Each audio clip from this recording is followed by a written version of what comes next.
పైగా ఒకే పార్టీ వరప్రసాద్ గారు, ఒకే పార్టీ శాసనసభకేమో వెళ్ళరంట, శాసన మండలికేమో వెళ్తారట. ఏంటి ఇది? ఇది 2 నాలుకల ధోరణి అనుకోవాలా, లేకపోతే గమ్యం తెలియని ఇది అనుకోవాలనా? కనీసం సీనియర్లు బొత్స సత్యనారాయణ గారు లాంటి వాళ్ళనే చెప్పాలి కదా, మీరు వెళ్ళకపోతే మేము వెళ్ళం, మేము వెళ్తే మీరు వెళ్ళండి, ఇది పార్టీ అన్నాక ఒక పద్ధతి పాడు ఉండాలి అని. మరి ఇంత పద్ధతి, ఒక సిద్ధాంతం, ఒక ఇది లేని పరిస్థితిని ఎలా చూడాలి డొక్క గారు? రామకృష్ణ గారు, ఇతనికి ఇన్స్పిరేషన్ ఇతని గురువు కేసీఆర్ గారు. కేసీఆర్ గారు రెండో పరిపాలన ఎలా ఉందో అదే పరిపాలన ఇక్కడ దాదాపు దానికి మించి ఈయన చేశాడు ఇక్కడ. దిస్ ఇస్ మోడల్ అనమాట.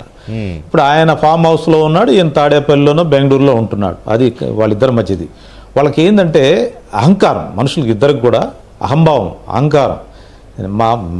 మాకు జనం మా అనుకున్నారు, జనం మా ఎమ్మెల్యేలు ఏముంది, వాళ్ళని మేము పెడితే గెలుస్తారు, మా బొమ్మ చూసి పెడతారు. జగన్మోహన్ రెడ్డి చాలా సందర్భాల్లో చెప్పాడు, ఏం లేదన్నా మీరు నా బొమ్మ పెట్టుకుని తిరగండి, ఇంటింటి తిరగండి, ఏముందన్నా ఎన్నికల ప్రచారం ఏముందన్నా అని చెప్పి సందర్భాలు కూడా చాలా ఉన్నాయి. అంటే వాళ్ళకి ప్రజాస్వామ్యం మీద ఎలాంటి గౌరవం లేదండి, అధికారం మీద గౌరవం.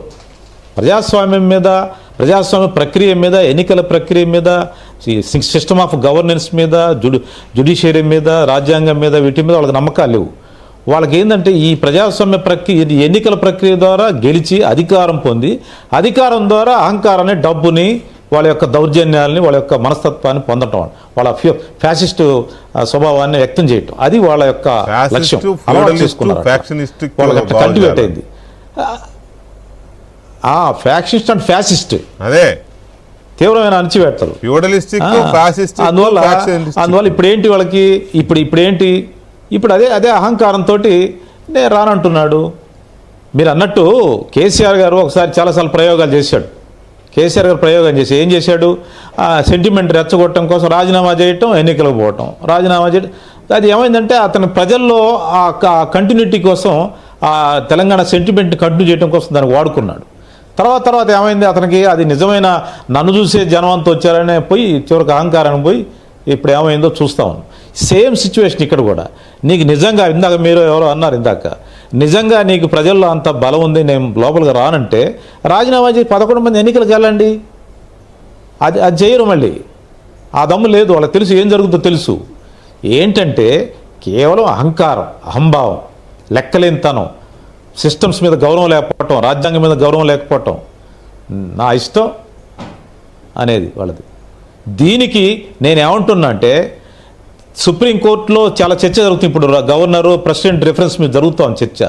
ఎక్కడైతే గ్యాప్స్ ఉన్నాయి, గవర్నరు ఇంతకాలంలోపు బిల్లు మీద సంతకం పెట్టకపోతే ఏం చేయాలో సుప్రీంకోర్టు చెప్పింది. అట్లనే పలానా దగ్గర ఏం చేయకపోతే ఆ గ్యాప్స్, ఎక్కడైతే కాన్స్టిట్యూషన్లో గ్యాప్స్ ఉన్నాయో ఆ గ్యాప్స్ని సుప్రీంకోర్టు వేరియస్ ఇంటర్ప్రిటేషన్లో చెప్తా ఉంటుంది. నేనేమంటానంటే, ఈ సభ రేపు మన అసెంబ్లీ ఒక రిక్వెజేషన్, ఒక తీర్మానం చేయాలి. ఏమనంటే వీళ్ళని డిస్క్వాలిఫై చేస్తూ వీళ్ళ తర్వాత నెక్స్ట్ ఉన్న క్యాండిడేట్స్ని ఎలక్టెడ్ మెంబర్స్గా చేయాలి.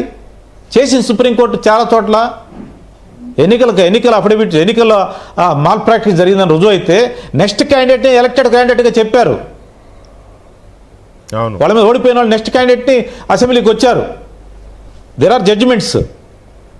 సో మెనీ పీపుల్ అటెండ్ అయ్యారు. వైసీపీలో కూడా అటెండ్ అయ్యారు అలాంటి వాళ్ళు.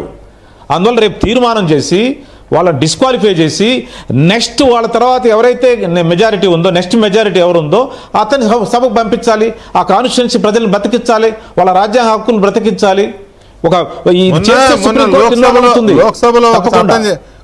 లోక్సభలో ఒక చట్టం చేశారు. ఏంటంటే బిల్లు, ఎవరైనా ప్రధానమంత్రి అయినా, ముఖ్యమంత్రి అయినా, కేంద్ర మంత్రి అయినా, రాష్ట్ర మంత్రులు అయినా 30 రోజులు జైల్లో ఉంటే 31వ రోజు ఆటోమేటిక్ గా పదవి కోల్పోతారని చేశారు కదా.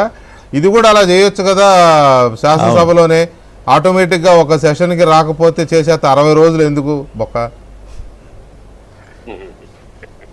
నేనేది అంటే ఇది ఒక ప్రయోగం చేస్తే దీని మీద కోర్టు ఇన్వాల్వ్ అవుతుంది. సమాధానం చెప్తుంది. హీరింగ్లు చాలా కథలు ఉంటాయి. కానీ ఇక్కడ అనుకోండి శాసనసభలో చేసేస్తే అది మీ పార్టీ వాళ్ళు వెళ్ళకపోయినా కూడా అదే కోర్టే ఇంటర్ప్రిట్ చేయాలి. చేయొచ్చండి, తప్పేం లేదు.